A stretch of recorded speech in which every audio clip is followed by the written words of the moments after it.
Jack Chapman with Auto Repair Shop Success. First of all, I'd like to thank you all for following and helping us to grow to over 500 followers.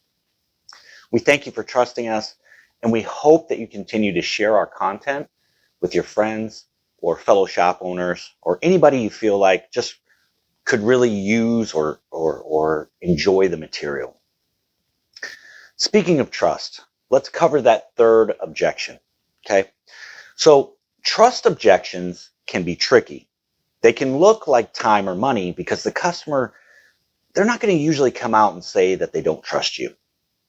Now, this is where those personality tools we talked about previously will really come in handy to help you identify what type of customer that you're dealing with and maybe get some insight with that. But have you ever heard, every time I come in here, you guys just try to find something wrong with my car? Or every time I come here, you're always trying to sell me something. Well, it's pretty simple. You're not keeping your promises. That's why they say it. That's why they don't trust you. You're not delivering on what you said you were going to do.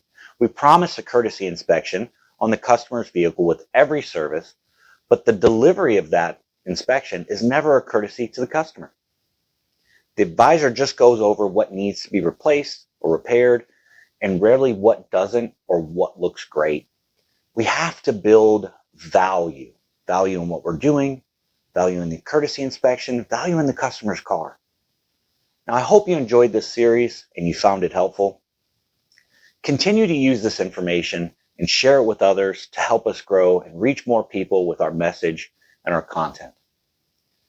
And if you want more, or you feel like you're stuck and you just need a little bit more help, or maybe just a conversation, reach out to us. We'd love to help, and we can't wait to see you.